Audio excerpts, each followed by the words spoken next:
I declare the agenda briefing forum of the 5th of December 2023 held in Council Chambers at Level 2, 388 Hayes Street, Subiaco, open at 5:31pm. Welcome councillors, staff and members of the public. On behalf of the City of Subiaco, I acknowledge the Whadjuk Noongar people as the traditional custodians of the area in which we're meeting, and I recognise their ongoing cultural connection to country here in Subiaco. Attendances and apologies. We've got one apology, and that's from Councillor Burns. Councillor De Vries, we understand, is going to be late, but will be joining us. And all remaining councillors and the Mayor are present in person. The whole executive leadership team is present in person and will introduce any additional staff members as and when needed. No one's on leave of absence, and we'll take any leave of absence requests at next week's meeting. Okay, disclosure of interest. We've had one submitted by Councillor Powell, a proximity interest in relation to item C2. Councillor Powell, did you want to read out your declaration? Yes, thank you, Mayor.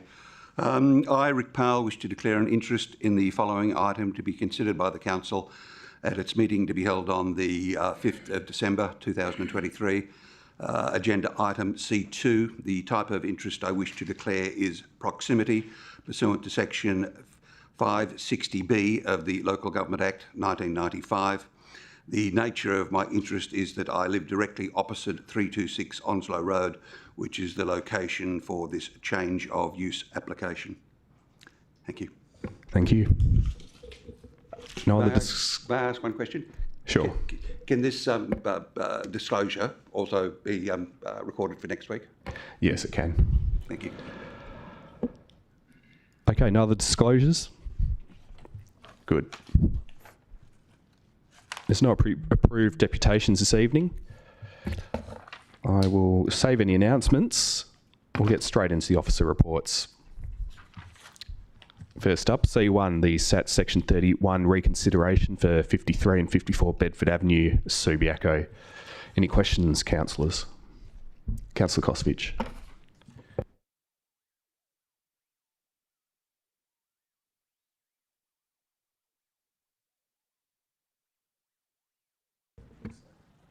How's that? Yep. Thank you, Mayor. My question's in relation to page 6, paragraph 8. When it deals with the plaque, the applicant being encouraged to install a plaque to record the history of the site, that is the former Catholic Church, as I understand it. This is not a requirement, more a nice to have. Given the importance of our local social history, is there any way to incentivise the applicant, stimulating giving back to the community by way of the city contributing to the costs or in-kind support associated with the plaque, such as I think Sophia does the history side of things? Is there any side to it? I'd really like to see this captured, so I just would like a little bit more on that, please. Director of Development Services? No. Manager Planning Services?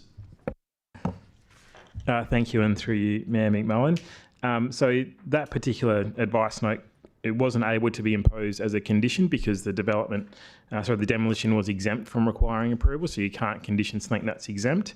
So the best that the city can do in terms of this development application is to include an advice note to encourage the applicant. Obviously there's some contact details in there, encouraging them to liaise with our heritage services to see what can be done. But beyond that, it wouldn't necessarily be a matter for the planning, the merits of the planning application. Any other questions on C1? Councillor Powell. Yes, thank you. And through you, Mayor, I've got a couple of questions. First one is, we've been encouraging as much as we can for the applicant and the neighbours to talk. Do we know if there's been any direct communications between them, please? Manager Planning Services. Thank you, and through you, Mayor McMullen. I actually met with one of the neighbours who's in the gallery yesterday, and we did have that discussion, and unfortunately the developer, the applicant, hasn't engaged that particular neighbour at this point in time. It's not something that the planning process can force or mandate. Obviously, we encourage it to occur. If this application was to be approved, there'll be opportunities in the future through the building permit process, through a form being the BA20 form process, which would require the applicants to have that discussion at a point in time. But beyond that, there's been no discussion as far as I'm aware. Thank you, and through you, Mayor. There have been changes to the original plan in this new submitted plan. Has the overshadowing been reduced, and by how much? Thank you, and through you, Mayor McMullen. So since Council considered this previously at the September Council meeting, the overshadowing has, reduced in terms of the impact on the southern adjoining property by about 3%, which I guess is one component, but I guess the areas that are impacted, being the outdoor living area at the rear of the property, that's where the main change has been. So that area is effectively not really impacted by the shadow, more than what a fence would shadow the area in any event. Will that neighbour still be able to receive direct sunlight in those? I think there's 3 windows down towards the back. Thank you, and through you, Mayor McMullen. So I think it's attachment 5 to this report, figure 7. There's a diagram which shows a cross-section with green highlighting, showing that all of the ground floor windows to the southern adjoining dwelling will receive access to sun. None of the windows on the upper level for that dwelling to the south will be impacted whatsoever.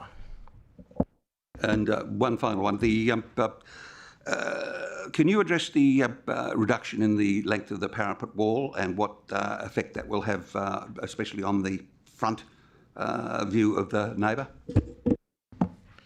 Yep, thank you, and through you, Mayor McMullen. So through these amendments by the applicant, they have reduced the length of the boundary wall on the southern adjoining property for the southernmost dwelling, relating to the living room area on the ground floor. So that particular wall has been reduced in its length by 900 millimetres, or almost a metre. It's been pushed back further towards the rear of the site, away from the street, by 2 metres, which increases the, ability for the dwelling to the south to be able to have a better outlook onto the street and not look at the boundary wall. So that has a big change. That change to that particular wall wasn't required to be done because that wall already met the deemed to comply criteria. So that's the applicant going above and beyond doing that. And just for the neighbour on the other side, I think there's been a change as well to a bathroom. Is that correct? That has been taken back from the boundary? Thank you, and through you, Mayor McMullen. Yeah, so the dwelling to the north at lot 108, the rear laundry, it wasn't a bathroom, it was a laundry, that was on the boundary. Again, that met the deemed to comply criteria, but the applicant has made a change to increase the setback from effectively 0 to about 800 millimetres, which is almost a metre, which I guess they didn't have to do that either. But what was the benefit to that neighbour from that reduction? Thank you, and through you, Mayor McMullen. I guess building bulk is one thing, and also that neighbour had some concerns about the retaining wall on the boundary as well, so that retaining wall won't be impacted as a result of what was previously proposed. Any other questions? We'll move on. C2, Councillor Powell, will ask you to leave and we'll call you in when we've finished.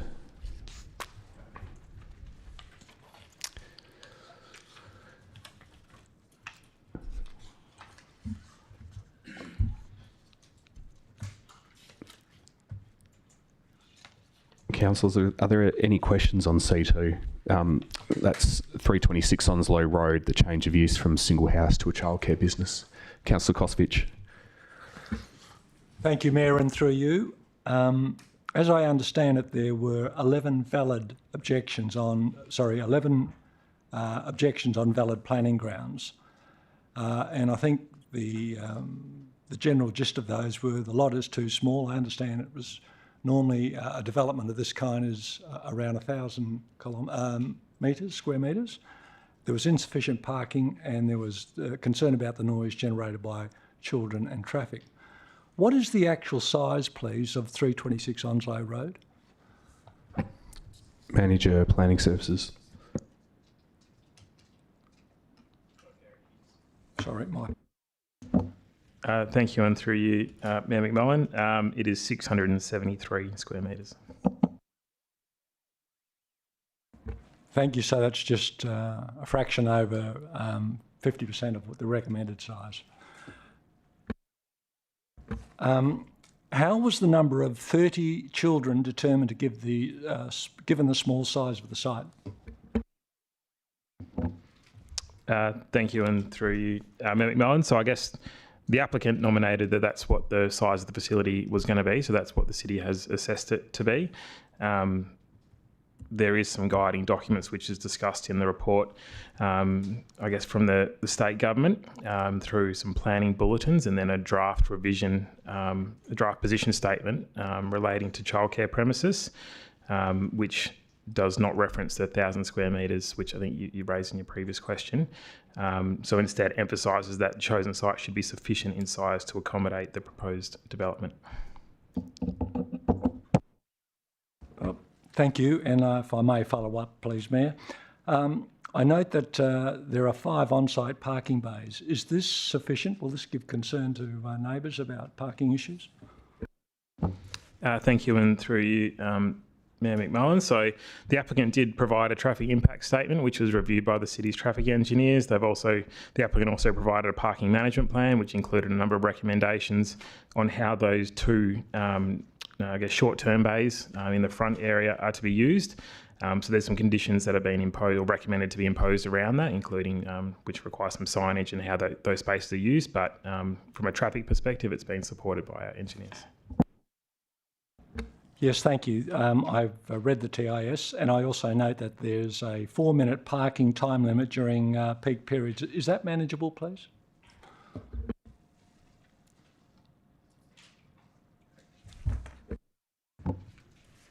Thank you, and through you, Mayor McMullen. So yeah, I guess that's supplemented by the parking management plan, which has a range of recommendations within it, including signage saying how long that parking is to be used for, and there's some additional training I think that the operators will be undergoing and some technology that they will use to make sure that those bays are turned over appropriately. Our engineers are comfortable that that time frame is possible to allow things to occur as required.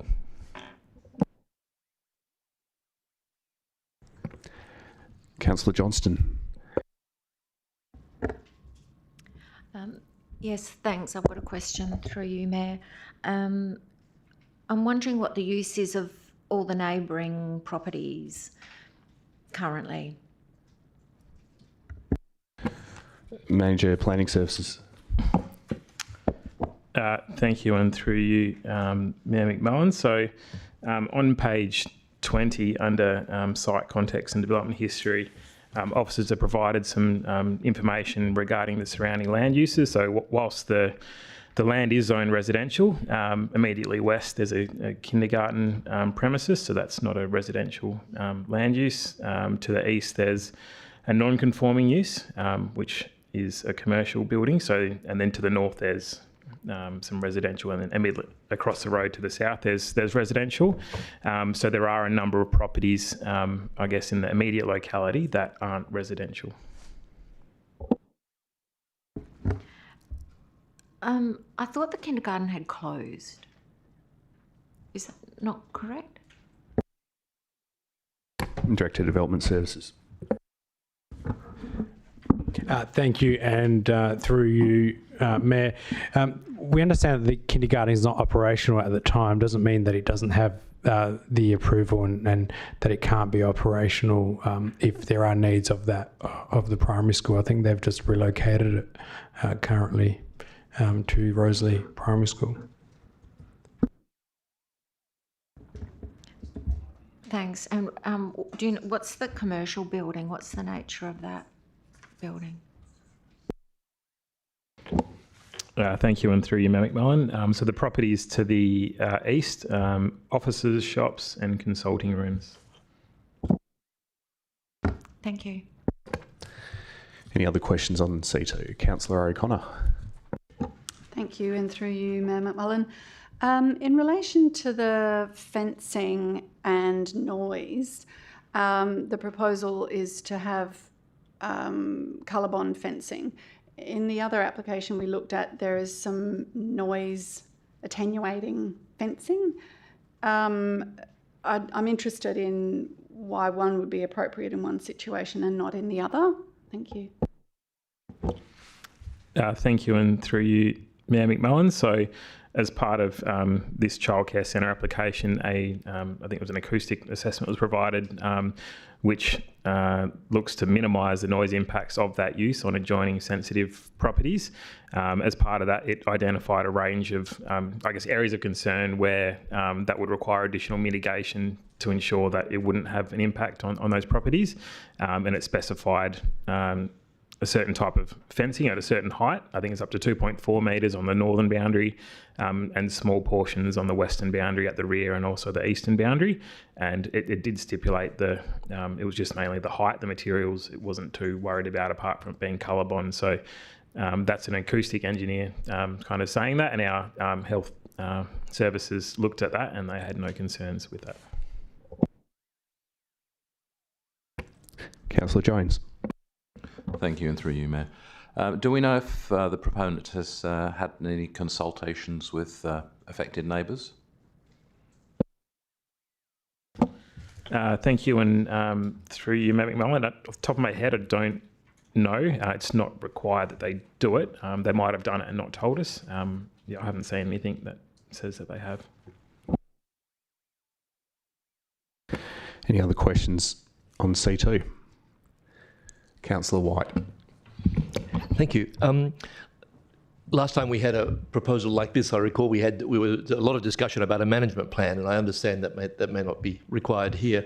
But I am a little surprised about some of the conditions, more in terms of how enforceable they are.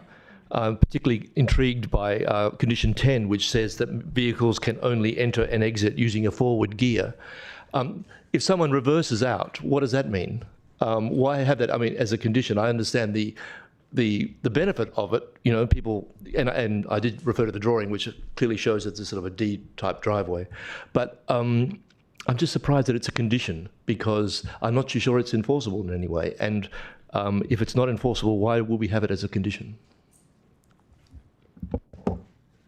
Thank you, and through you, Mayor McMullen.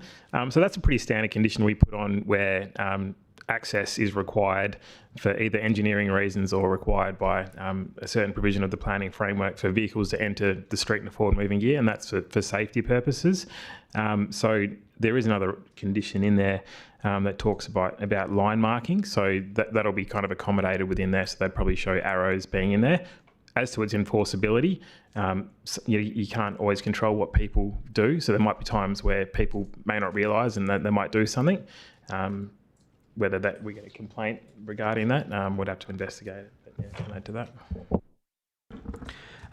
Thank you, and through you, Mayor, I'll just add to that. So sometimes when there are plans set out there, the development has to be built in accordance with the plan. Sometimes things can be put in the way, say a planter box or something along those lines, or some other structures which may not necessarily need approval, even temporarily or whatsoever, and that might change the way that the layout is there.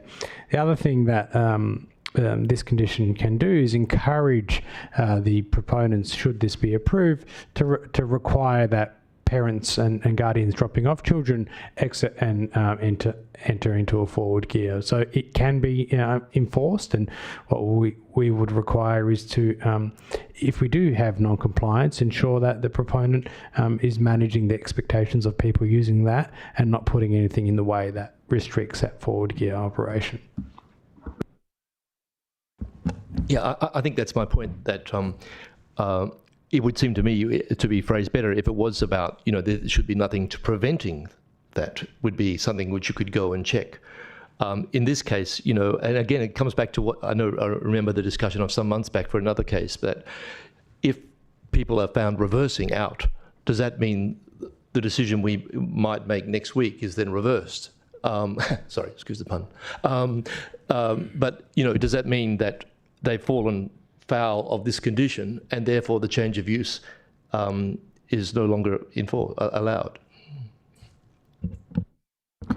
Thank you, and through you, Mayor, again. It's a good question. It's quite broad because there might be a range of things that the applicant and the person running the site might do. So when a child is signed up, a parent or a guardian might have to sign a form that says, this is our access arrangements.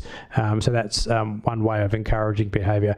They could put out notices in the apps and the information sources they use. And then there's also the bit about not putting anything physical there or not running any activities there that might stop the forward entering and exiting of vehicles. So it's a broad condition, but it includes many things. If vehicles were exiting and entering in reverse, probably exiting in reverse, then we would actually need to review why that is occurring. And if the childcare centre operator is actually doing everything correctly, then there may not be any issue for compliance. It might just be a driver acting poorly on that one instance. It's more of a where something continually happens, that might be a risk that we'd be able to review. Councillor De Vries.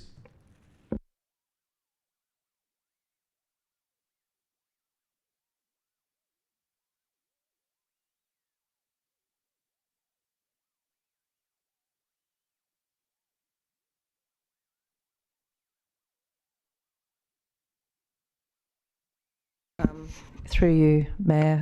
This is just a question to the manager. Is it Manager Denham, for the noise issue? I'm sure that there's no intention for it to be unduly noisy, but children can be noisy, and you can't suddenly tell children to be quiet. So I know the city's Environmental Health Services has reviewed it, but have we done absolutely every check? Because obviously, children will want to play and be happy, and that comes with noise. So just a double check on that one. Thanks. Thank you, and through you, Mayor McMullen.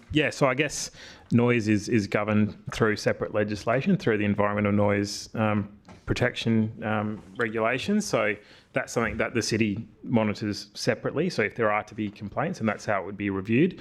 As far as the planning approval process would go, the acoustic assessment has been reviewed by our environmental health team, and they're satisfied that the measures are required are being provided.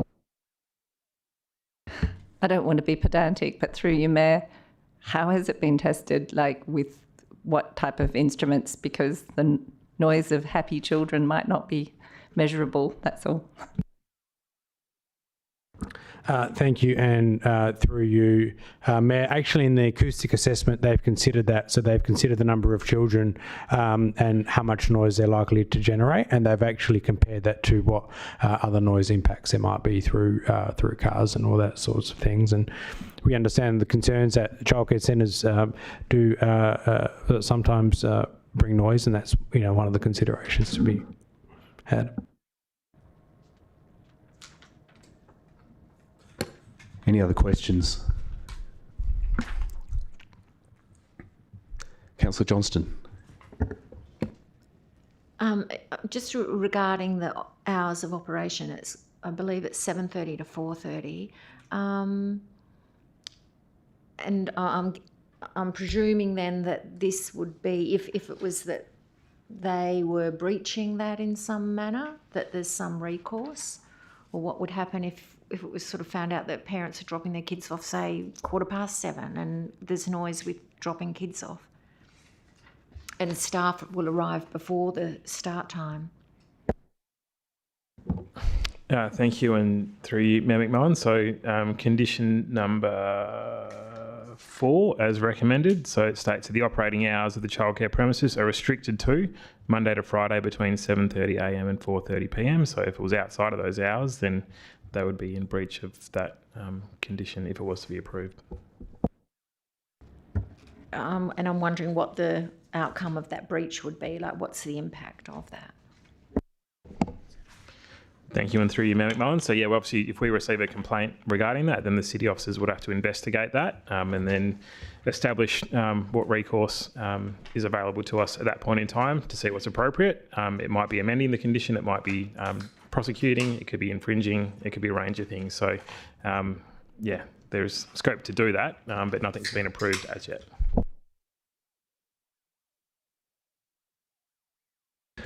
Any other questions? I'll take the opportunity to ask one. It's just about the objectives of the residential zone. Look, maybe it's in the report. If it is, I apologise. But what are the objectives of the residential zone, and how is a non-residential use such as this one consistent with those objectives?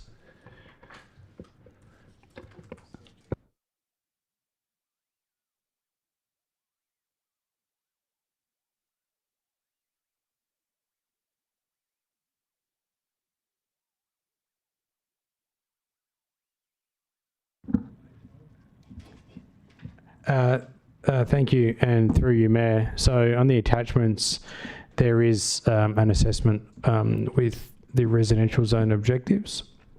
Some of them are applicable and some of them are not, and that's generally what happens through zones. There's objectives about high quality design, providing for a range of non-residential uses which are considered compatible and complementary, and the general compatibility of the area. So there's been an assessment under all of those. So it's it is actually attachment 5 on the attachments PDF document. It's page 144. Amenity was considered, and that looks at things, and all through that objective assessment, it looks at all the information that was submitted, the nature of the use and the operating hours, and obviously the acoustic report and considerations through there would be considered in there. As I said, sometimes in residential areas, childcare premises can be considered noisy. I think sometimes, and particularly in this instance, that's probably the largest type of objection you're going to receive, and that's going to be something that's challenging the amenity of the area. I think something in the favour of this is that it's operating in general daylight hours, Monday to Friday. So when people will either be awake or away at school or at work or so forth, and there's a planning condition on that. So I probably won't go through all the entire assessment, but it is there. Yeah, thanks. You had me at 144. I just couldn't find it, but it is there. The assessment's all there.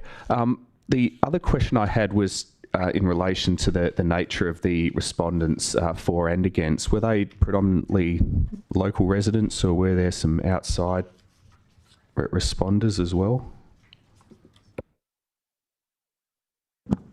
Thank you, and through you, Mayor. We didn't break down the respondents of where they were coming from, and perhaps that's something we can add to the report going to the OCM next week. And just a planning 101 question. We require submissions, submissions against a proposal to be based on valid planning grounds. Do we also need submissions in support to be based on valid planning grounds as well? Thank you, and through you, Mayor. So all submissions can be included, whether they're supporting or objecting. We don't restrict actually what can be in that submission. The valid planning grounds comes from Council's Register of Delegations. So it's the Register of Delegations that says that 5 over 5 submissions on valid planning grounds needs to come to council. In any event, all submissions are considered. We don't require community members to write like planners. We can filter through the information and some of the messages and either the support or the objectives that the objections they're providing. Okay, so just in terms of a good planning decision making, what would a decision making body do with the submissions in support in this particular case? Just note the number of them, or note some of the concepts that they've raised, because like all these things, there's an emphasis on objections, but what is a decision maker to do with the submissions in support? Thank you, and through you, Mayor. So public consultation is a way to gauge the community interest. So what I would recommend is that council give due regard to the submissions received. So we had 13 objecting and 14 supporting. So what that would tell us as a planning assessment body and council is that there is roughly a 50-50 split in the people who put in submissions on either supporting or objecting, and you then have the nature of submissions, what people are saying, and you need to consider that with the merits of the proposal. So is the lot too small? Is there enough car parking? Then you'd go, well, the engineers have assessed it, and that's why we've recommended that the access and car parking is suitable. Then you've got the objections about noise. In supporting the information, there's people who are currently on very long waiting lists for childcare, and I know what that feeling is. It's something that really assists young parents in providing care for their children, and it allows them to go to work. So that's something else that's coming through, and there are also supporting comments saying that the road network is suitable and the lot size is appropriate as well. So one of the hard things is to balance them all and come up with the decision based on the planning merits, and we've considered that and recommended approval in this instance. Okay, look, final question on public submissions. There were 13 objections received, but I understand that 11 of those were received on valid planning grounds. So would it be appropriate to take into account the 2 that weren't based on valid planning grounds? Thank you, and through you, Mayor. I understand that they were based on commercial considerations about competition and other childcare centres in and around the area. So it's something that's not really considered in the planning framework, whether there's going to be a loss to another childcare centre in the area. So it's a commercial consideration, not a planning one. Sorry, just to clarify, there were 2 objections based on commercial considerations of there being other childcare centres in the area.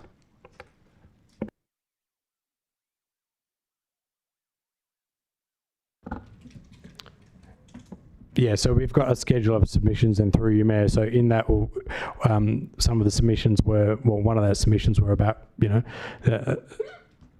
the competition, and the other one, I believe, was a planning consideration that actually wasn't something that was an issue. It was something that the proposal complied with. It is in the schedule of submissions, and we can provide more clarification next week, or we can just grab them now from you and have a look as well. It's in the attachments, is it?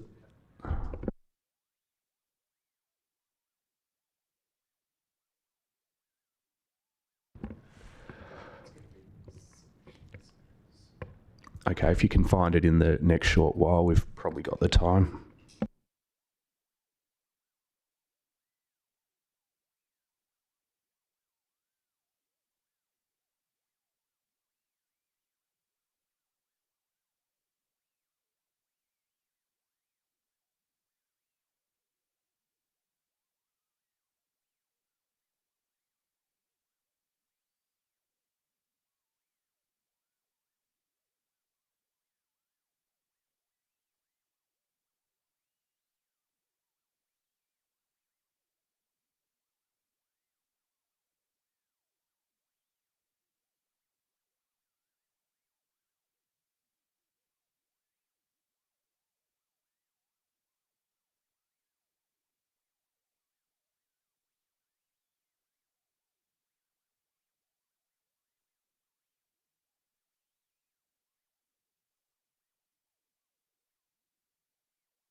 I think we can take that one on board and provide you some more information next week. I've just exited half of my programs by clicking the wrong thing. It's me being rusty after not being here for a month.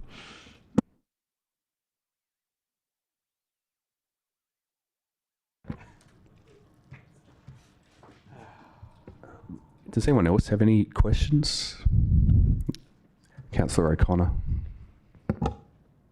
Thank you, and through you, Mayor McMullen.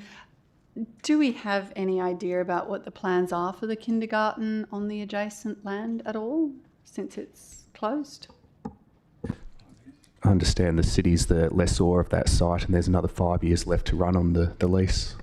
So as far as we're concerned, there's at least 5 years left as a kindergarten. Any other questions?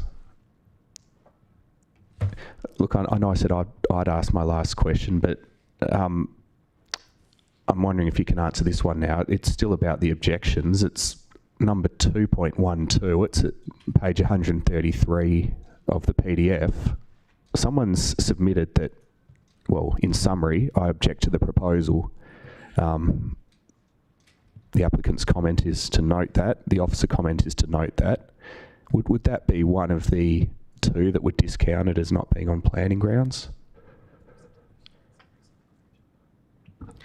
Thank you, and through you, Mayor. Yeah, look, there is that one where there was no reasons to objecting, so there's no grounds for it. Doesn't mean people can't do it. There are other ones at 211 which say that there's a current childcare oversupply issue. So there's notes in there, and I think that's repeated potentially at 2.6. If that's the right one. No, it's not 2.6. So it could very well be the objection on with no supporting information and the oversupply issue as well. Okay, I've probably taken up enough of everyone's time with this line of questioning, but if you wouldn't mind just clarifying that in the next week, that'd be useful to know. So just a better understanding of the objections that weren't based on planning grounds, please. So there were no more questions from councillors on C2, as I understand it. So, I think there was another point, sorry, I could add, was a comment about meaning that the City of Subiaco and ratepayers will basically subsidise the centre making money. So that's not really something that's considered appropriate or anything to do with the planning outcomes, and that's the last line of submission 2.5, I believe. As far as I'm aware, it's just not correct, is it? Our assessment of that, I was looking for the word valid, but commercial viability is not a planning consideration. So that was our assessment to it. I was searching for the word valid, so that's one of them. And the other one is likely the one with no information on there. Okay, if there's no further questions, we'll call Councillor Powell back in and we'll move on to the next item. Next week, the next item would be the responsible authority report for 424 to 428 and 440 Hayes Street, but that'll be a late report going straight to the OCM, and so too will C4, a development application referral for a site in the City of Nedlands. Maybe just a question on that. Why are we being consulted on that development, given that it is within the City of Nedlands? Please, Director of Development Services. Thank you, and through you, Mayor, as we are in joining local government, so there'd be a requirement to refer that to the City, much like we commented on the St John of God expansion in Cambridge just a few months back. Okay, we've got Councillor Powell back, and we'll move on to C5, the tender for the Subiaco Stage 2 Forest Walk construction. Any questions, councillors? Councillor De Vries. Yeah, through you, Mayor. This is for Manager Cousins, just regarding the number of tenders for this construction. So Bos Civil's come up with what's deemed to be the best tender, but were there many, or was this the only one? Mr. Cousins.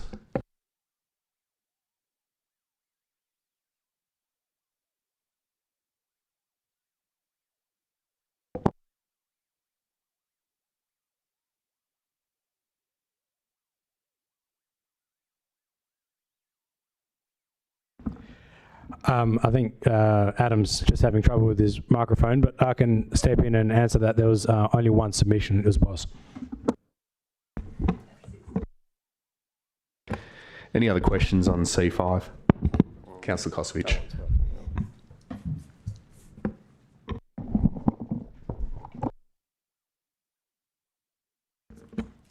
Thank you.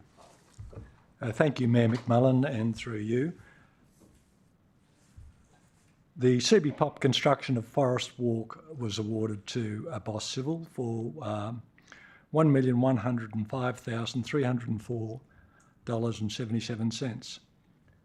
Is this a fixed price contract, and is it subject to a fixed completion date, please? Manager Economic Development and Place. Yeah, thanks for the question through you, Mayor. The answer, yes, it's a fixed price contract. And the completion date has not yet been set. The tender, when we released the tender, it was around a start kick-off date in January. But given we've been through a price clarification process, if council award the tender, we will asked for a resubmitted program, and it's a 75-day construction program, and the tenderer has indicated that they're willing to work with the city around a start date around May or June, and the reasons for that are that we've been liaising with one of the major stakeholders in Forest Walk, the local restaurant there, Lulu Delizia, and during the winter period, they sort of closed their alfresco area and sort of rejigged their operations into the laneway there. So that suits a construction program during there. Initially, we'd intended, if possible, to target a start in early January, because they do close for a 3-week period and complete the works immediately out the front of their restaurant. We can't do that now. So on award, we would request a new construction program. And yes, there's a date set, and we'll have some liquidated damages on that. But, you know, as with all programs, there's a little bit of wriggle room subject to a range of site conditions. And we can bring that, you know, through the elected member bulletin around that program should the tender be awarded.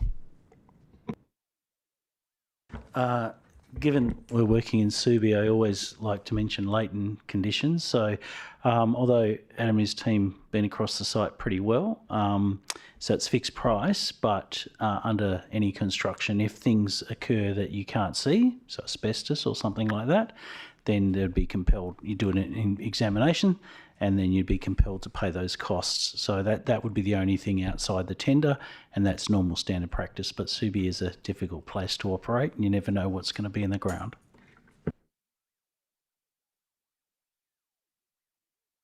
Councillor White.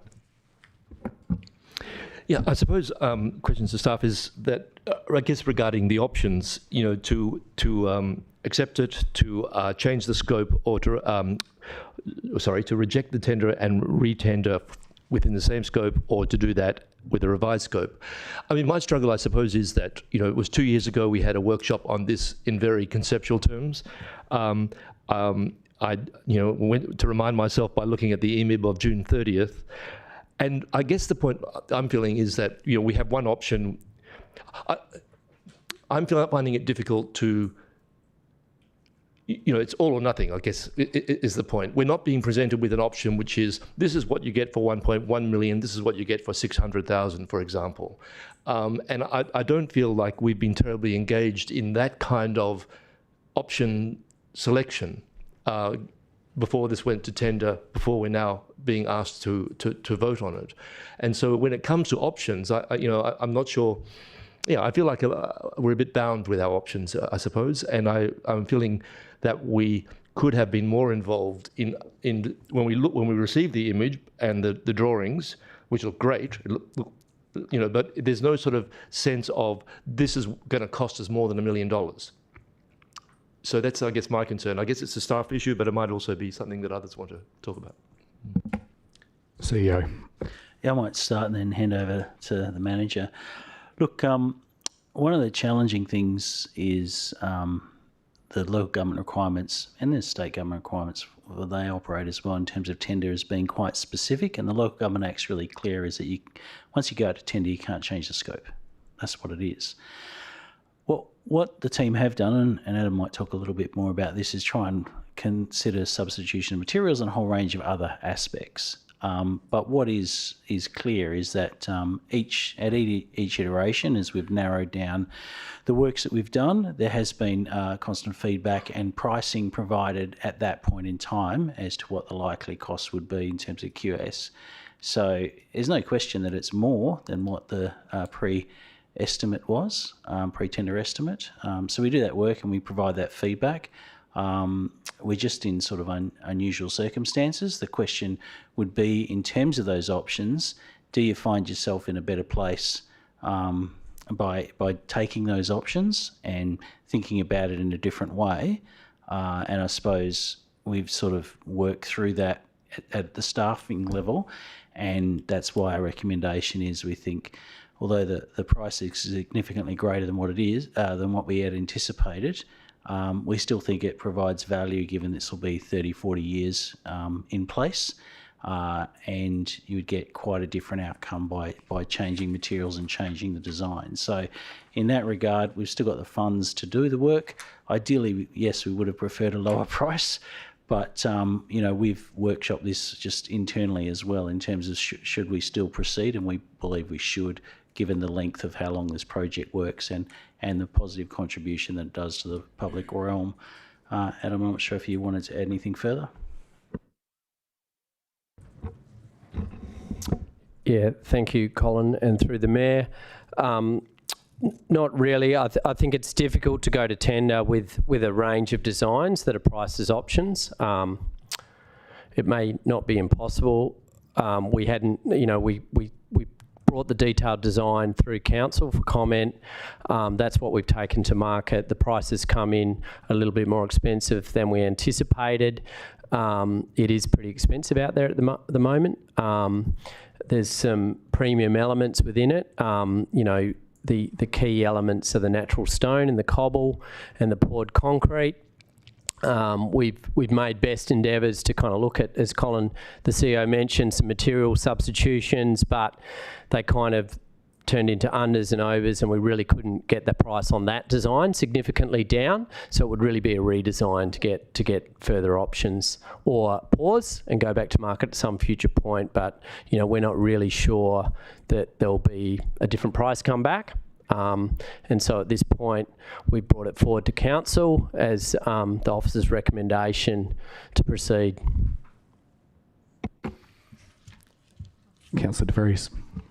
Yeah, just a reminder, if that's possible through you, Mayor, just regarding what was the original expectation for cost? I have a sort of recollection it was around the 600,000 mark, but that was a while ago, so I can't recall. Yeah, thanks for the question, and through you, Mayor. The pre-tender independent QS estimate came in at $707,000, or thereabouts. Councillor White. When we did Subiaco Postal Walk, we were able to benefit from a grant for part of that funds. Is there any grant funds for this project? Mr. Cousins. Thanks for the question, and through you, Mayor. No, we got $150,000 funding from RAC for Postal Walk through the Reconnect WA initiative, but that wasn't applicable to Forest Walk. Councillor Jones. Thank you, and through you, Mayor. I'm a little concerned that there is only one response to this tender, and I'm sort of interested in the wider process. Why are we only getting so few? What's the process for going out, and do we just put something on a website and wait for people to come back, or are we more actively engaged? I can't believe that there's only one company in Perth that would be doing this sort of things? Yeah, thanks for the question through the Mayor. So we follow the city standard tender process, so it goes up on Tender Link. In addition to that, we then have a long list of suppliers that we email directly and advise them that it is on Tender Link. For this project, we ran a mandatory briefing, so you had to attend that to be able to put in a bid, and we actually had 4 companies attend that briefing. So that's in here, in this building, where we run through the tender documentation and take any questions, and we respond to all applicants. They all receive the same information, and then we also do a site walk as well. We thought we had a good selection of suitable landscaping firms in Perth, probably like tier 2 firms, but when the tender closed, we only had 1 submission. It's busy at Perth at the moment in terms of construction and this type of work, whilst for a smaller council like ourselves, it's a relatively significant project and will have impact in the wider scheme of things and some of the works going on in the city and thereabouts. Some companies just don't see the value to bid in terms of the cost they have to put in to bid for the job, and economies of scale in terms of material and those sorts of things. So that's just a general comment. You know, we don't receive feedback why they didn't put in bids, but that just gives a bit of an overview that, you know, we did have some interest, but on this occasion, only 1 company put in a compliant, conforming tender. Thank you. I think that was pretty good, wasn't it, CEO? Yeah, I was just going to say, and Adam might quickly respond to this if that's okay. Boss obviously have done 2 previous public realm in terms of Postal Walk and Seddon Street upgrades. So I suppose they know Subi pretty well. So perhaps also that had an impact or not. I don't know. Yeah, thanks, Colin, and through the Mayor. I think so. So, I mean, once a firm gets a bit of an idea around the operational environment and some of the opportunities and constraints, these projects are in pretty tight urban settings, and they're not without their challenges, not just the type that the CEO mentioned in terms of latent conditions. They're quite constrained in terms of the staging that we request and maintaining access to businesses at all times, and the restrictions we put on construction for noise and all of those sorts of things. So all of that plays a role. And the other thing is that, you know, some of the materials that we've specified in terms of the natural stone and the paving treatments, you know, not all firms have expertise and can bring a bit of economies of scale to bear on that. Boss Civil have a sister company, Lightning Brick, that really own a lot of that space in Perth. They've got most of the City of Perth contracts for a lot of the work that you see around at a high quality. So I think they, you know, have seen an opportunity in Subiaco through some of that material and you know, are putting in bids for the work. Councillor De Vries. Through you, Mayor. Just a bit of a concern that if we did put it back to tender, is there a chance we'd lose this one? Because, you know, it is the only one, so it does sort of indicate that there's not a lot of people knocking at the door. Yeah, thanks for the question. When you say lose, my clarification would be if you mean lose the project with the existing contractor. My understanding is through our tender process, and I'm happy for Colin to give us a clarification, that Boss wouldn't be able to re-tender for the job unless the scope significantly changes, but we might need a clarification on that. That's one aspect.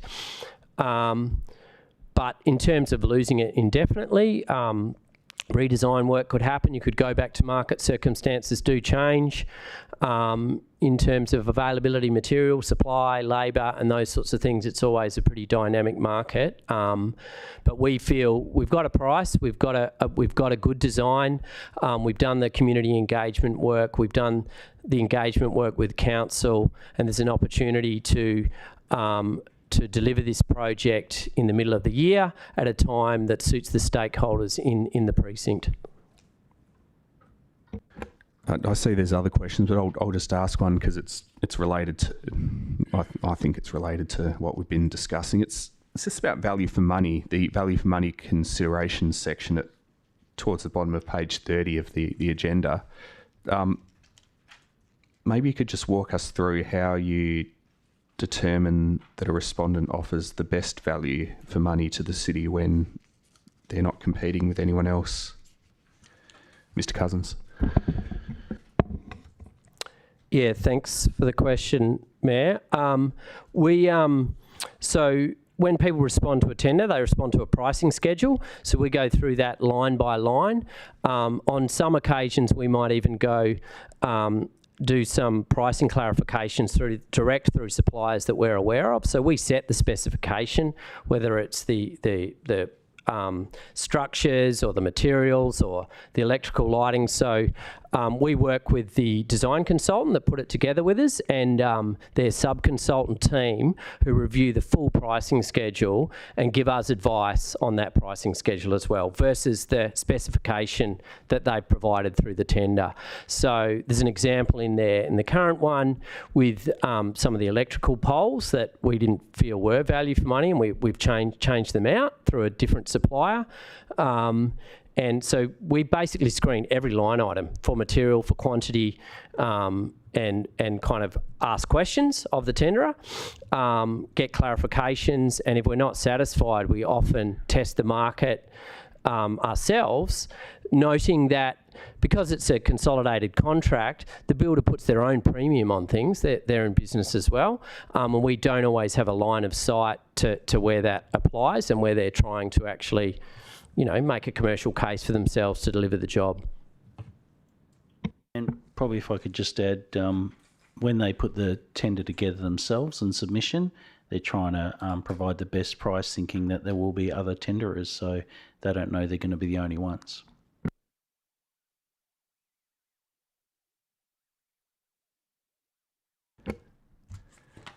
Councillor Johnston. Thank you, through you, Mayor. I wondered, obviously it's a considerable expense. How versatile will this? How versatile will it be? Like, I see they're, going to be putting in this gardens with mass plantings and decks, etc. So, how versatile will that layout be for future businesses that might want to open up a restaurant in the evening or something? Mr. Cousins. Yeah, thanks for the question, and through you, Mayor. I mean, my view is, and the design sort of principles were that we would design for the future. We've responded to a range of community feedback that is probably, we've seen through a lot of documentation and good engagement work that the council and previous councils have done related to many of the facets of the town centre that the community want to see, which includes more places to sit, more places to dwell, increased planting, and sort of cross-functional spaces that could be used for a multiple of activities. The intent of this design was in some ways to formalise a small plaza in the centre of Forest Walk, and you can see through the cobble banding there that's designed there. But we're also mindful that, that really suits the current operation with, one of Perth's premium Italian restaurants. They're using it al fresco, but that may not always be the case. But that's an example of a space that we see that could be used for a range of things into the future. If the leases adjoining were to change, we think that there's a lot of opportunities there that could be flexible for a range of uses, whether it's al fresco, whether it's different business uses or public use as well. It is a sort of arcade walk-through space, so it'll still function in that fashion as well. Any other questions on C5? Councillor Powell. Yes. How long is it going to take? And there are other businesses, I would presume, apart from the restaurant Lulu Delizia, that may be affected. How are we going to deal with them? In regard to, there was some difficulties with Subiaco and how it affected the businesses during the construction phase. I understand that question would relate, the previous difficulties are, of course, talking about Postal Walk. Mr. Cousins. Yeah, thank you, and through the Mayor.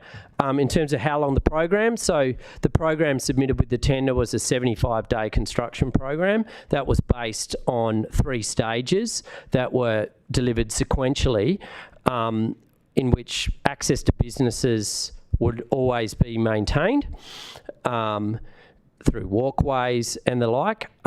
We will, if this tender's awarded, request, as I said, an updated program, so from contract award, so we can map out that that final construction program, and we'll also work with the supplier to look at the staging. We've already looked at a 2-stage program that might accelerate it or provide us some opportunities to get some time back. But you know, there is always disruption in undertaking sort of public realm works in tight, constrained urban environments.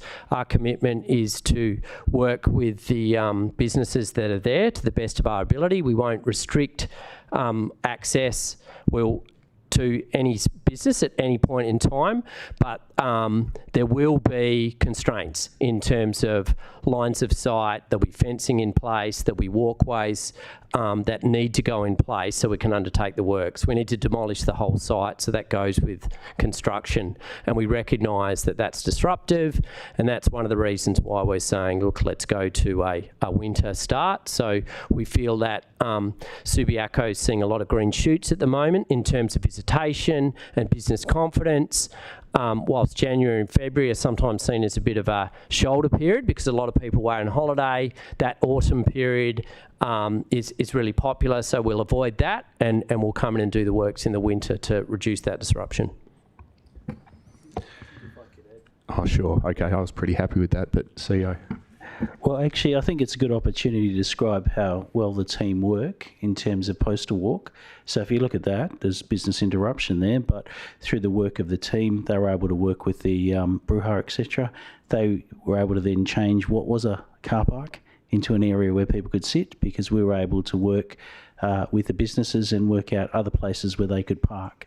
So Adam and his team worked pretty hard with the actual businesses to work out how we can minimise the impact. And I think in terms of the work that was done on postal work, that was pretty outstanding to create new opportunities during that construction phase. And it's once in 35 years, 40 years that these types of things happen. So yes, it does impact, but the change is pretty significant, as you can see with Postal Walk.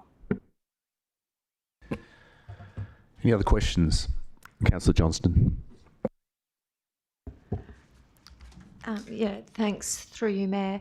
A couple of other questions. How much did it cost to do the revamp of the 2 that you did, the Postal Walk and the other little one, Wormsley Lane? How much did they cost? The question's about which, sorry, Postal Walk and Walmsley Lane? Okay. Mr. Cousins. Yeah, thanks for the question, and through the Mayor. Postal Walk was, I thought this might be ours, so I wrote them down. The contract price was $551,860. And Green Walks, look, that was a project we ran internally, and we've got $26,455.80 I've written down here. But happy to provide those figures outside of this meeting to the council if that assists. And we've also run some analysis on square metre rates across all of our work, including Seddon Street. Was Seddon Street a question? Yep. The contract price for Seddon Street was $2.371698. That's the total cost, and the city's contribution to that was 1.655, so 1.655 million. And, we run some square metre rate analysis on those ones to assess value. Forest Walk is coming in quite expensive based on that. But as I said, it's really related to 2 elements, the extent of natural stone cobble we're putting in there, which is very expensive, and the poured concrete plinths that is quite expensive as well. Councillor Johnston. With the changing the surface to cobble, is there really a problem with the existing surface?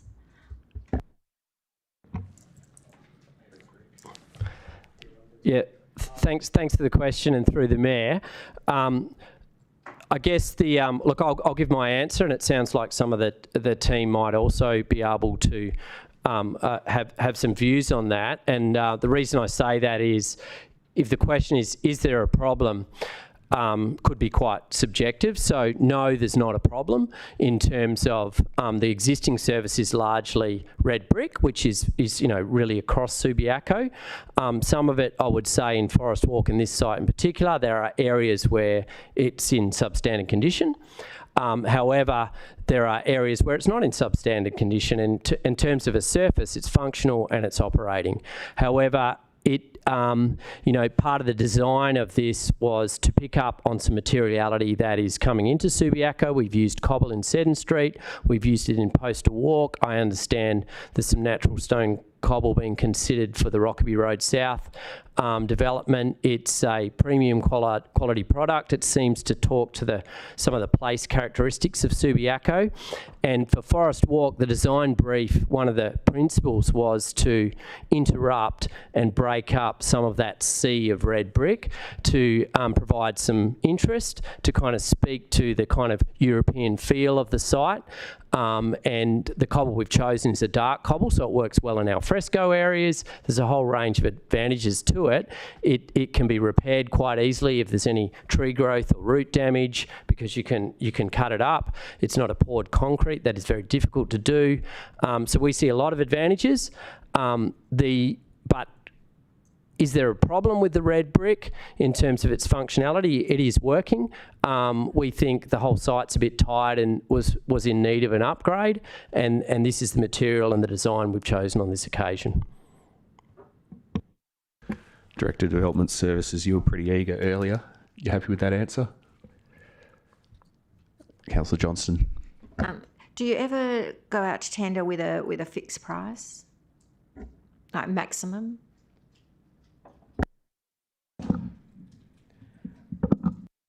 Oh, thanks for the question through the Mayor. I can't talk on behalf of all city projects. I saw some shaking of heads, so I think the answer is no. Not in my experience. There are some contracts where we might provide a guide to pricing. Sometimes I've seen that, but for these sorts of construction works, not really. And we have seen, just out of interest for the council and perhaps the new councillors, for Seddon Street was a slightly different process, because we were working with a developer that became the principal of the project. So they undertook the procurement of the build, but the pricing that came in was, we definitely got the cheapest price. There were prices like twice almost the 2.3 million that came in on some of the materials. So, we're seeing a lot of disparity in the market. So that, but we didn't set a ceiling on that project either. Councillor White. I'm sorry to belabor the point, and I recognise I'm doing that a little bit with this extra comment or question. I think just for me, it's interesting the questions, for example, that Councillor Johnson was just raising, because I find myself asking them as well, and others have asked similar questions. The trouble is, we're being asked to consider next week a tender. We're not being asked to consider what's the relative merits of cobble versus other things, and I kind of wish we had the opportunity to have done that. Again, the EMIB didn't give us those options. It said, here's the drawing, didn't say what the cost was, and those things. And that, I think, is, for me, a frustration. I know I've already made that point, so I won't do it again. But again, as I say, I think there are aspects of this which we would have questions about. We're told it will last for 30 or 40 years. We're not asked to consider that necessarily when we're asked to approve a tender. Look, I think that probably needs a staff response. CEO? We provide updates regularly through the EMIP. At any time, elected members can ask the Mayor if there's workshops to be called, and that process has worked pretty good for the last couple of years. And we have done workshops at the start of the Subi-Pop process and sought feedback from elected members. So there was opportunities at each time when we got feedback from the community. Likewise, that's gone through the elected members' information bulletin, and that information has always been open for elected members to ask for a strategic workshop to consider materials, etc. So it's not that councillors or elected members rather can't have input. We seek those at a range of different points, from when we first started out the concept right through to each iteration in terms of updated information. We have some early likely costs feedback that comes through, and then as the design is refined, we continually update that through the elected members bulletin. So I'd suggest that elected members have been, although there's some new elected members, so difficulty, you get elected and you inherit information from the past, but certainly that information has been provided, and there is opportunity for elected members to have detailed workshops and bring in the designers, etc., and consider materials. That can happen. However, once that design was finalised and we go to tender, then the local government is very prescriptive around scope, and that is what it is. And so that's why the decision before you is as it is, to either accept or reject and reconsider. And the advice we've decided after making our recommendations was to consider all those aspects, and that those that have provided information, including the restaurant at Lilia Delicio, is that it could certainly work in that sort of May type period in terms of their business, and clearly they see the opportunities on the upside once it's completed. So that's why although it came in more than what we wanted, staff have recommended made that recommendation that we consider it should proceed. Councillor Johnston. I've got a couple of questions. I'll ask them all at once. I wondered what the cost of the cobbles are. I wondered if it's an option that we could do an amendment and accept the tender without less the price of the cobbles and keep the existing paving. And I wondered if they're flat cobbles or are they, because Lulu Delicio is an upmarket restaurant, and a lot of young women will be wanting to walk there with their stilettos on. I'm wondering how these cobbles will feel under your stiletto. Before I refer that, can I just offer some commentary from someone who was at the very first briefing for this idea, and I think it was in its earliest stages something that Acting CEO Cliff Fruing might have given us a presentation on, but I distinctly remember the discussion about Forest Place, or Forest Walk, I should say, having too much red brick, and the very point of something like this would be to remove the red brick and use some high quality materials in its place, and that I suppose that's the elected member perspective of how this came about. But the subject matter expert, Mr. Cousins, can you fill in the gaps, please? Yeah, thanks for the question. So 2 parts, the cost of the cobble. So we've got a 60 millimetre black cobble. I think there's 316 square metres, and it's $1,000.58 a square metre, fully delivered and laid. There are different types of cobble. So we actually looked at getting, we found a cobble that might be available locally that was supplied. There was some oversupply for another job, and we thought we could get a better price. And there was a different type of cobble. They call it tumbled because it's tumbled to round the edges. But that particular one, you do get a rougher finish that can be not as flat as the one we've got, but we've got a flat cut cobble. So it gets laid in. It's filled. There's multiple examples of it around that sort of show its legibility for pedestrians and for high heels and those sorts of things. So we're aware of that, and we can send some photos around of the finish of what it'll look like and why it works well. There is, in the public realm, in urban environments, there's always a range of kind of different services and surfaces and finishes. And in Subi right now, through the red brick that's everywhere, you'll see some popping and some hazards and some sort of issues that that are typical of an urban environment as well. So we think that the cobble's the way to go in this instance, and it's going to resolve a lot of that. Sorry, and the other question was, would we be able to go back with the amendment to proceed without the cobbles and have that reduce the cost? Yeah, thanks for the question. That's a big scope amendment in terms of it's more than sort of the typically 10 or 20%. So I think, I'd need some advice on that from a procurement perspective, because that's what's been designed in and what's been priced in, and the builder will factor that across the whole project. But from a practical perspective, if we were to reject all tenders and redesign it, you can do whatever you want. You can change, you can do material substitutions. In this instance, when we saw the price, we do look at these things, and we looked at some unit paver solutions that could sort of reflect the characteristics of natural stone and cobble. We've looked a few. I've got a couple of examples in my office. But and you will get a price reduction, but the quality is evident.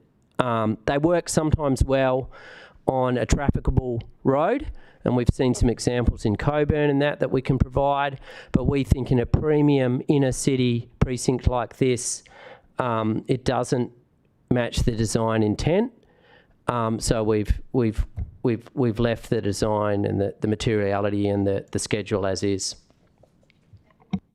Just adding on to that, if I may, I think a lot of the design has come through the need to revitalise these areas, these public places that have needed a lick of paint and to be revitalised for some time. Now, there was a point of difference to try to get away from the red brick, and that's been something that we've been trying to do. So when we've had all these considerations about price, every time we've tried to reduce the price down, it starts to then really diminish what we're doing. And what we're doing here is something that's not going to be for the next few years. I mean, this is going to be 30, 40 years down the track. And everything that we've done, we've tested with our engineering team, and we've tested to ensure that it fits with what we're trying to achieve with the whole mantra of Subiaco and the public realm.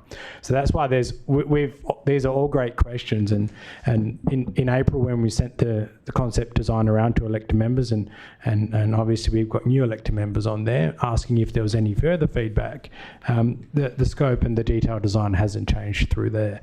So what I would recommend is that it's really difficult on the fly to do really minor scope adjustments, and then there's another procurement layer added to that, and that's why we feel that what we have received in the quote is generally consistent with what the value of work is to do these days in and around Perth. Sub is pretty difficult because it is only a small project compared to the millions or hundreds of millions of dollar projects that such large companies are getting in and around. So sometimes they don't bother. And any changes really need to be considered on what we're trying to achieve throughout the various Subipop precincts in our town centre. Councillor O'Connor. Thank you, and through you, Mayor. I've seen as a new councillor, I've had to dig a bit deep, and I've seen the EMIB and the landscape architectural design. There's been some discussion about principles that were used to design it, including breaking up the brick paving. Is it possible to get a very short summary of what those principles might have been? Not now, unless you've got them to hand. I'm happy to take that on notice. Yeah, thanks for the question through the Mayor. Definitely, and certainly for the new council as well, we can circulate all the concept sort of work that kind of outline that. So happy to do that. And I will say that, which kind of refers to what I talked to earlier, part of the project came from a review all the way back to 2010 and 2014 to some early work that the council had commissioned through an architectural firm, Blackwell and Associates, that had sort of identified these exact sites for upgrades, but for whatever reason they'd never manifest. So we picked up on a lot of the principles from that, and one of those was this concept of a sequence of nodes through the town centre, community nodes, they refer to them as, which include Postal Walk, Forest Walk and Seddon Street, as opposed to a central plaza. So we're happy to circulate that as well. It's actually a really interesting report from 2014, so we can provide that. Now just one other clarifying point I wanted to make, picking up on the Director of Development Services around some of those materiality substitutions. The other element within the scope that came in at a high cost was the poor concrete around the sort of oblong shapes in the thing, and we have looked at alternatives for that as well. You can do that in a block work finish that we render, but we don't think that's going to have the life of asset. That'll degrade over time, and it has impacts on other elements of the design. We need to redesign all of the decking and the garden beds and everything that goes around that, because we can't create those elegant shapes. So sometimes this one move in one area in the terms isn't as simple as it would sound, and we need to revisit the whole design, which can have implications elsewhere. But, you know, we did look at both of those areas, the cobble and the poured concrete, as areas for material substitutions, but we couldn't find anything that didn't overall compromise the integrity of the original design. I'll just ask a quick question while you're straying into technical aspects. Has there been discussion internally with technical services about these types of things? Yes, thanks, Mayor. Yes, certainly as part of the price clarification process, tech services are in the room when we're there with the supplier. They were also on the assessment panel. So I personally wasn't on the panel. I think we had the manager of Parks and Gardens and one of the engineering team on that. So they're part of the whole journey. When we're looking at material substitutions, we kind of take a whole of city approach, like what are we doing elsewhere and what materials are we using, what's coming up and where do we want to be in 20, 30, 50 years. So all of those discussions are happening across the organisation at all times. Thank you. So I think we're finished with that side of the room. Any final questions on C5? We'll move on. Thank you. C6, the tender for the bus shelter advertising contract. Look, I'll just start with a question, because I was pondering this earlier. It doesn't actually cost us money, so why did we have to tender for the call for tenders on this at all? Director of Technical Services. Thank you, and for you, presiding member. So you're quite right, and we do mention in the report this is fairly unusual to most of our other procurement, in that over the life of the contract, the city shouldn't be incurring any costs, and indeed, if it does go ahead, would receive a revenue as part of it. So effectively, the process taken is the same if we are to, I guess, receive a revenue in this case. So we've actually gone through the same procurement process, so used the RFT process that we do for anything where it might be a cost to the city, but instead it's for the... I think the value is in terms of consideration. And the other factor as well is the values considered are well over the tender threshold under the Local Government Act as well. So it covers, I guess, both things as far as a process to arrive the best possible proponent, and also just the contract value that would be here, bearing in mind the value would be to the city rather than from the city. Thank you. Councillor Kosovich, I saw your hand up. Thank you, Mayor, and through you. Going to page 35, and I think it's the third last para. The city, through the contract, would receive a portion of advertising revenue from panels installed in the bus shelters. For the first term, the 10 years of the contract, it's forecast the city will receive $673,195. The revenue model submitted by Claude Outdoor Proprietary Limited indicates that the city would receive $2,864,547 in revenue over the full 20-year period of the contract. My question is trying to understand how in the first 10 years we received $673,000, and then in the second 10 years we received $2.2 million. I'm just trying to reconcile that, and there's obviously if you could explain that, please. Thank you, and for you, presiding member. So I'll be careful how I answer this because obviously there is some commercial matters at point here. But I guess the easiest way to clarify that is the proponent has. I should take a step back. So, what the tender is asked for is a revenue share, so a percentage of revenue received on these advertising panels for the first 10 years, and then we have opportunities for a rate for the next 5 years and the final 5 years if those options are exercised. So what is possible is in the following 5-year extension periods, so effectively years 11 to 15 and then 16 to 20, they have the opportunity to increase the revenue share. So in that case of Claude, that's what they've done, and that's been reflected in higher value. So as you can imagine, they've done the investment to put these shelters in. They've covered themselves as far as likely expenses and then factor that into their overall modelling. Beyond the first 10 years, they provide the city a higher rate, and that's reflected in the projected revenue share there. Thank you. And if I can keep going, please, Mayor. I note that the contract has restrictions on advertising content, including unhealthy food and drinks. It also includes a ban on gambling. But does it include not just horse racing, but football codes and cricket, etc., as gambling is pervasive across all sport? Why can't it strictly be restricted to eco-friendly and social responsible advertising?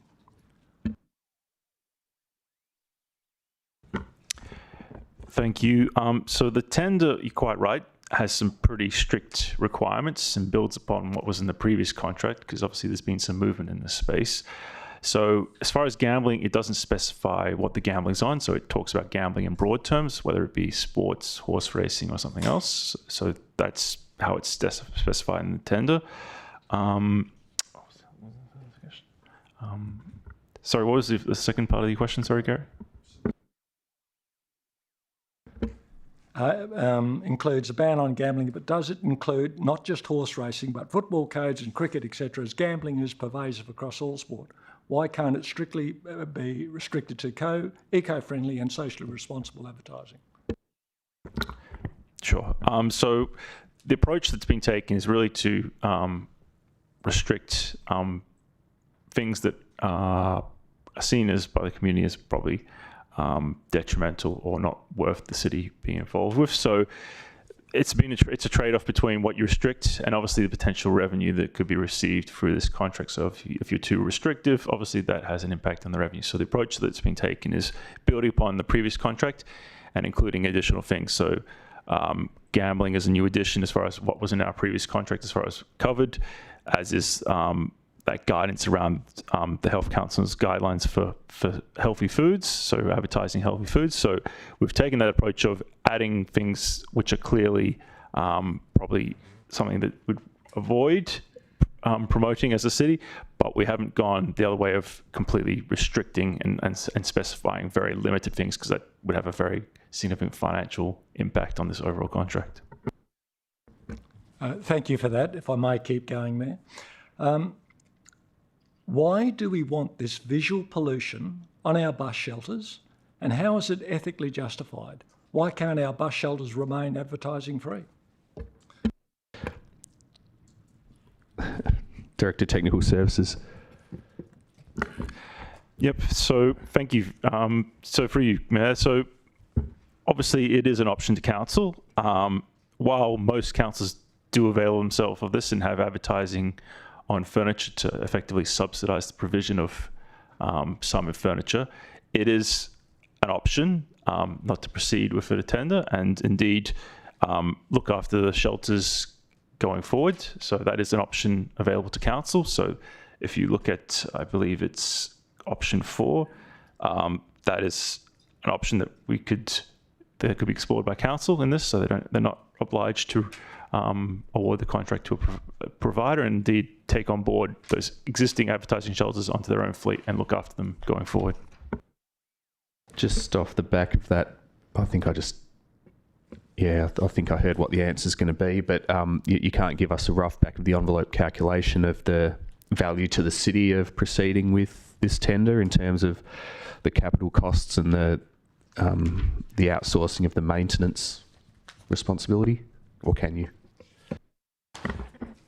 So under the financial section, we've given some figures as far as the likely cost saving as far as capital goes. So we've worked out, based on the current shelters that are being managed by an advertising provider, if we were to take them on and replace them, that would probably equate to a cost of about $320,000 in capital costs. What isn't factored in there is probably the ongoing maintenance. So that's maintaining any broken windows and just general maintenance per year. So that hasn't been factored and would probably be a fraction of that per year. Thank you. And Councillor if you'll bear with Kosovich, me, you've got more questions? Yes, I do. Thank you, Mayor. And this is probably more for the CEO, actually. The proposed shelter design, according to the officer report, is not in keeping with the character of Subiaco. The CEO is authorised to negotiate a more suitable design.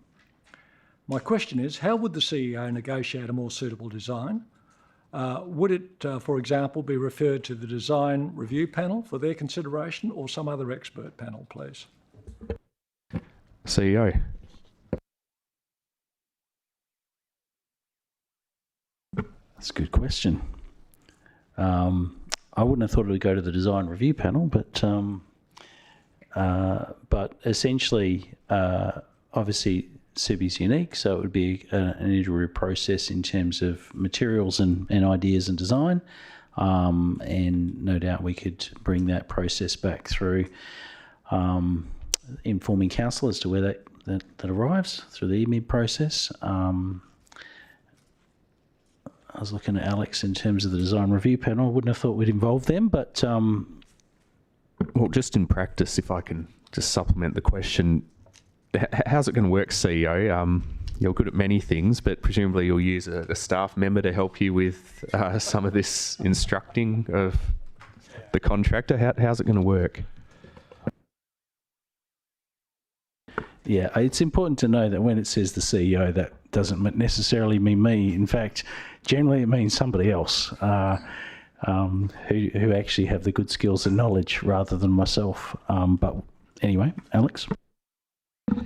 Thank you, and through we wouldn't normally let the CEO touch anything related to design, but that aside, there's no reason why you can't use someone like the design review panel. We've used them for other things before, or someone who's actually on the design review panel who has expertise in landscape architecture. There are heritage elements and as well that can be considered in the design, and we do have some heritage designs in our bus shelters. So it would likely be a multifaceted team, including people from engineering and traffic, heritage, and with landscape design expertise. And we can use our design review panel, which can provide some assistance in that. And we've done that, for designing of other things through local planning policies as well. So there's a raft of ways to do it, and the other way is to just contract someone out to do it, but internally at the first instance. Councillor Jones. Thank you, and through you, Mr. Mayor. It says that there are 81 bus stops, 48 have a bus shelter. This contract is proposing to install 37, presumably replacing the existing ones. So there's others there that they're not replacing. What's happening with the maintenance of those? Director of Technical Services. Thank you. So the proposal that we're recommending would cover the replacement of the 15 pre-existing advertising shelters, which are being provided by another provider, and the replacement of some other ones, which the city currently provides and looks after the ongoing replacement and maintenance of. So effectively, these shelters would replace the existing advertising shelters and replace some of the city's existing shelters. And if you're not covered within those 37 proposed shelters, would continue to be under the maintenance of the city as its own assets.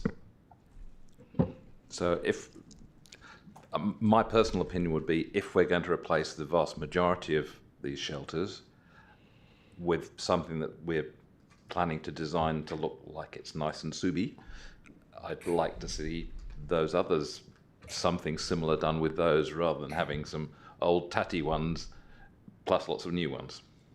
Is that a possibility?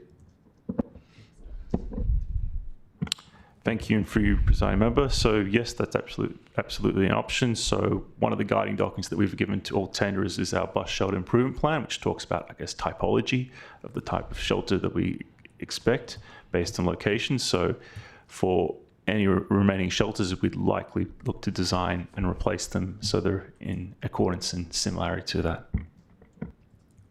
But presumably you'd want to manufacture these things with a common provider rather than Claude doing some and then us doing some, which might not be manufactured quite the same, wouldn't look the same. It would make sense to me that you had a common provider for the shelters, even if some of them had advertising and some didn't.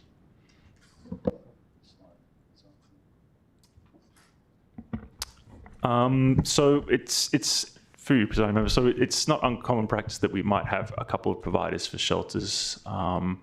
So I don't foresee a big issue if it was a different manufacturer. And indeed, there's nothing to stop us going through a procurement process to engage the manufacturer who Claude have used for the shelters for our own city, non-advertising ones. So that's an option we have available to ourselves as well. But as long as we have a design, we could get something pretty similar and in keeping with it. The other question I was having is Councillor Kosovic was talking about the pollution of having so many more signs, because you say we currently have 15 and we're now looking at more than doubling those. Is there an option to limit the number of signs that Claude replaced just to the existing ones, or maybe a few more? Is that an option that we could include, or will we have to reject the tender and redo it? Thank you. And for you, Presiding Member, so within the contract itself, it does specify that the city, at its discretion, can approve and decline sites, along with there's also other agencies as part of this as well. So the PTA obviously have to have a part as well, so they approve any of these shelter locations as well. But we do have the option to, I guess, approve and decline specific shelter locations as part of that tender.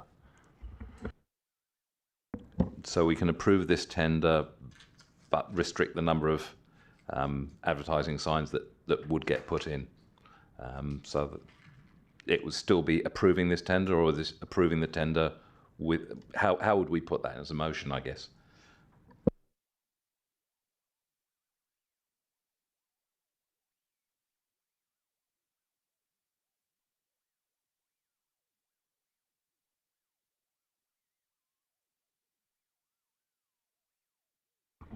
So I think we'll just take that on notice and come back to you. But yeah, so we'll come back to you on that one. One last question: if Transperth moved a bus route around such that one of these shelters no longer had a bus route alongside it, who's bearing the risk on that unused sign? So similar to our current contract with our current provider, all the costs would be borne by Claude in this instance. So that includes if a shelter is no longer required or needs to be relocated if a bus stop moves. So all the costs are associated and are borne by the contractor, so not the city. Councillor White. Thank you. Just to pick up a theme of a couple of previous councillors' questions. For me, the trouble is, again, a little bit like we're being asked to consider a tender, and yet it's what underlies it that is the challenge for me. Not the sort of value for money in the tendering process, or the selection of the person, of the firm doing it. Often, in this kind of thing, as we've seen also in waste and other things, whatever it might be, we often talk about, oh, could we change this? And we're often told, for good reason, that no, we've got a contract in place that can't change until the contract has expired. And it seems to me that here we are with a tender to approve that could be locking us into something for another 10 years, which that's one question, why so long? And I suppose with no reference to the policy that underpins this, because I think we have an advertising policy, don't we, or signage policy? And I guess that's one question. Do we have a policy about advertising material that underpins this? I think Subiaco does quite well with advertising compared to others. That is, we have reduced amount of advertising compared to many other local governments. But I think for many people would be happier if we had less. And again, that's a kind of discussion that is not about whether we accept a tender, but the process of changing a contract over in which a tender is occurring seems to be the best opportunity to have that discussion. And I'm wondering what the scope is for that. Is it only 7 days between now and the OCM, or how do we consider this? Because I think there are questions about advertising, and as Councillor Jones has already raised, we're doubling the number of signage. Is that something we feel good about for residents? Do we think that reflecting the views of what residents want to see in the city of Subiaco? For me, that feels like an uncomfortable thing. But that's different to approving a tender, and that's my problem here. So 10 years is the other one. And I guess my only other questions, I'll throw them all in bundled together, is are any of these signs illuminated? Are they lit at all? Are they, and sorry, not just static, but do they move? So I've got about 4 questions there. Yes, sorry. No, that's all right. There's one that talks about changing the scope that was put out as part of the RFT, and as I understand it, that's something that Director Technical Services needs to take on notice, and that's following on from one of the themes I think you've already picked up on. So that leaves the question about illumination. Why such a long term of contract, and how does that tie in with the city's policy on signage and advertising? Okay, so I'll try and take them all one by one. So first off, as far as the period for the contract, so that's really based on discussions with these providers. So obviously, they do have to incur a fairly high capital cost up front. So we had discussions with providers and looked at comparable tenders that have been done recently, because it just happens that almost all local governments have their own similar bus shelter advertising contracts coming to end of term in the last few years. So most have been going out and re-advertising. So we've been following both, I guess, industry's practice, but also talking to the providers as far as what is, I guess, our best time frame, noting they do have to wear that certain cost of installing all these shelters up front, and then still provide a revenue on top of that. As far as policy goes, obviously this does fall in line with both our advertising policy from a planning perspective, but there isn't anything that goes to the content on the shelter. So we don't have a policy that specifically would relate to that. And then the number as far as, so there are some proposed to have, they will be illuminated. So all the shelters will be illuminated. And there will be, I'll just bring up the document. There will be some that they're proposing to have as digital signs. Well, there are, so that they'll typically won't be moving. So there'll be more just, they're static, but they will change. So this pretty strict requirements as far as how things are shown. So main roads have guidelines as far as what can be advertised near a road reserve for safety reasons. Typically, that's still a static image, and it can only change in a certain period. And there's quite a few requirements that they have to follow, which was specified in the tender. I'll just ask a question off the back of one of those. It's just on the question of policy. What if we find ourselves in a situation like another local government in WA where, how should we put this, an adult-only related industry wants to advertise in the city of Subiaco? As I understand it, the city of Stirling in that case put a proposal through their planning system to introduce some advertising guidelines. Is that something that the city of Subiaco needs to have on its agenda, or do we not? Director of Development Services. Thanks, and I might just talk about the planning side. So we do have a local planning policy that talks about a number of signs, and bus shelter signs are considered in that. In that policy, it's policy 8.2. It's called advertisements, but it's got signs in brackets. It talks about signs shall not contain any discriminatory or offensive material as determined by the city with reference to applicable advertising standards. So we do have that in there, and we do have information in there about the illumination of signs and what that might means about not having moving things on there and all those sorts of things, and the city can place conditions on those types of things. So we do have a local planning policy that's quite robust and covers all those things from illumination to moving things on signs, and we regularly say that there should be no in the digital signs no portions of that moving unless that sign is moving to something else. And we do have that that clause about restricting offensive material. Perhaps City of Stirling didn't have that. That was on Hutton and Green and that weird intersection. You remember that?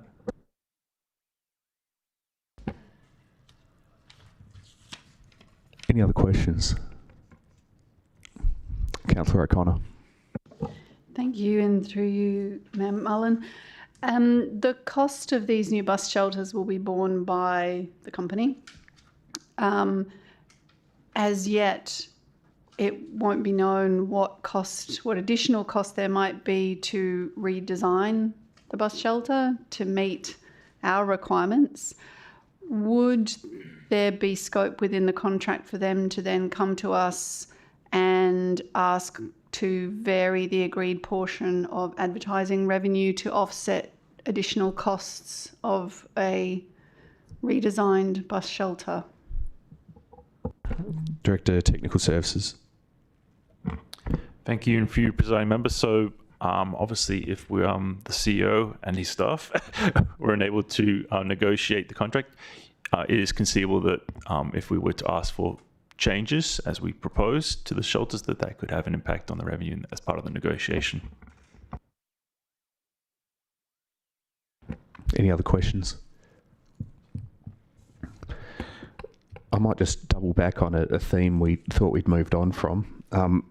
It's just the content of the advertising, and it relates to this Council of Australian Government's Health Council interim guidelines, which is referenced in the social and environmental implications section of the report. That seems to me to be guidelines related solely to junk food, to use a catch-all phrase. Can I just confirm that is all those guidelines cover, and in addition to those, we've specifically added in some other subject matter that we don't want these bus shelter advertisements to cover? Gambling, for example, is not something I think you'd find in those guidelines. And even alcohol and tobacco, I'm not sure would be included. Thank you, and for you, presiding member. So yes, that's the best guidance, and that's the typical guidance that's given for these kind of anything relating to advertising for healthy food. So effectively that prescribes, and it's an agreement across Australia as far as what kind of items do not constitute healthy food and which we would not look to encourage on advertising. But you're quite right. Through the tender document, there's plenty of other things added in addition to the unhealthy food guidance that we give using the COAG health guidelines. Sorry, say that again. We have suggested some subject matter that aren't covered by the COAG guidelines, but which we don't want to see covered in the bus shelter advertising. Is that correct? Yes, that's correct, yeah. And in 10 or more years, because this is a contract with a first term of 10 years, it actually could go longer, there might be things which we might not even conceive of now. Is there flexibility in the contract to prescribe new things that shouldn't be the subject of the bus shelter advertising? So for you, presiding member, so that would likely be probably subject to negotiations as part of the contract. If, for instance, after 10 years, something comes up, it's not unheard of to have those kind of discussions with a provider change that. And obviously, like Alex has outlined, we do have planning guidelines that they'd have to abide by as well. So we've got a couple of options as far as making sure that we remain current if anything changes going forward. Okay. So the answer from a contractual perspective would be that there is limited scope to add in further subject matter that we want to ban from these ads, because once the contract's agreed, that's it. Thank you. And for you, President, so within the contract, yes, but like we've talked on, do we have other abilities to us, including planning, to I guess manage that? Perhaps if I could also just jump in. I understand the relationship between contracts and the planning system. CEO? Yeah, the other aspect with B is obviously, there's this competitive place. It's in their own interests to ensure that the advertising that they put on these signs is okay by the community. Otherwise, they're not going to get new tenders, etc. as well. So we have the application through the planning, but also noting that it's actually in the interest of the provider to continue to win business, to make sure that that would be acceptable to community standards in terms of the advertising that they put on it. Councillor Kosovich. Thank you, Mayor. And just picking up on where you're going with that, I think I would not be alone saying we're a little uncomfortable with what's going to be covered in terms of advertising. And would it be reasonable to ask that staff provide us with a more detailed list before this comes to the Ordinary Council meeting next week? Well, as I understand it, the list is there. Is there more? So I can certainly circulate the section of the tender which outlines this quite an extensive list. We've just summarised there, but is a fairly lengthy list of things that are restricted for advertising. So I can circulate that following this briefing session. Councillor Johnston. Yes, thank you, through you, Mayor. I don't know if everyone saw the email that came through at 4:30 today, but just sort of, I've only looked at it briefly, but I wonder if referee checking has been done on this company from current clients. Perhaps clients that have used them for 10 years. Like there's comments here that about that they're supplying the furniture and bus shelters for the City of Cambridge, and just wondering if that's been done. So I think the question's about an email we received from one of the unsuccessful tenderers. Staff, have you had a chance to read that email? I think I did a reply all at the time and put EMC onto it. And whether we've done any reference checks.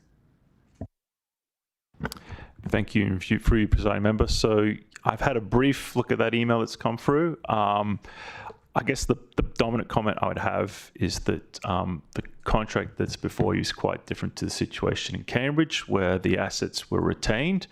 We're not proposing to do that because we acknowledge a lot of the assets are at end of life and would be replaced, and that's what this contract will propose.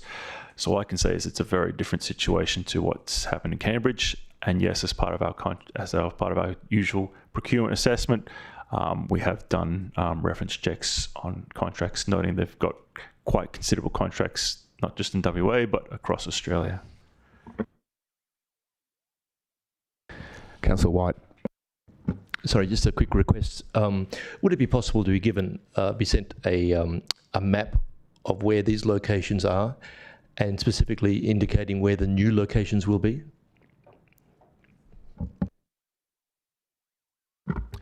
Thank you, and for you, Presiding Member. So if you wanted a map, that might take a little time, but I can definitely give you a list of all the proposed stops, which I think should be suffice, and it's pretty clear to see which stops are proposed and contemplated.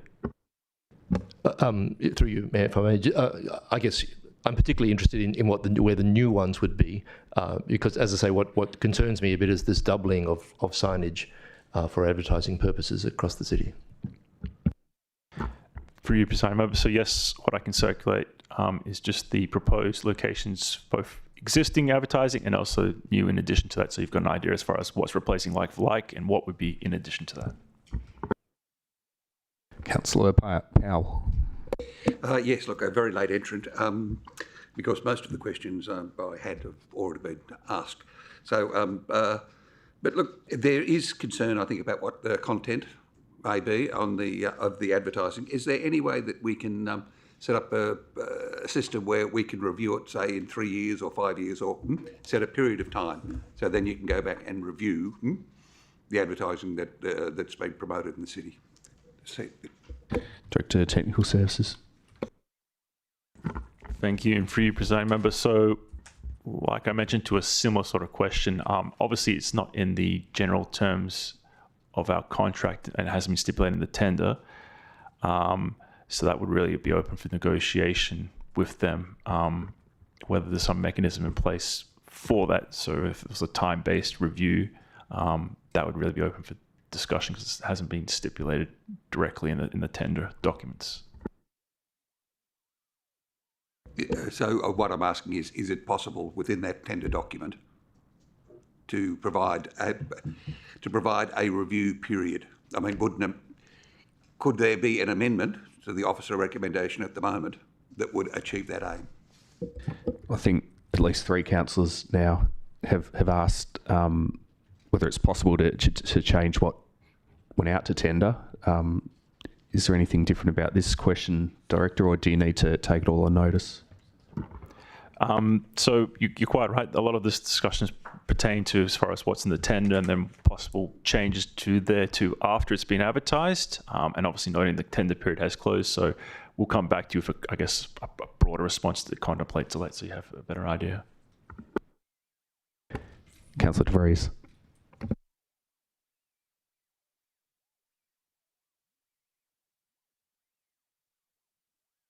Broken one. Sorry, I've just been pressing the broken one. It's been sitting there. Just a question. If there are any follow-up questions, can we just email those to staff? They'll be fine with that. Is that right? Yeah, we can always do that. Any other questions on C6? Okay, getting through them. C7.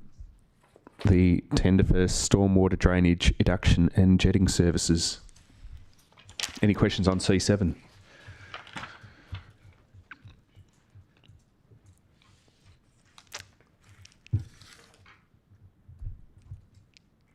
Okay, well there's no other reports for discussion this evening because C8 at next week's meeting is going to be a late report going straight to the OCM, and that'll just be the financial statements and reports for November. Okay, there's no further business, so I'll declare the agenda briefing forum of the 5th of December 2023 closed at 7:29 p.m. Thanks, everyone.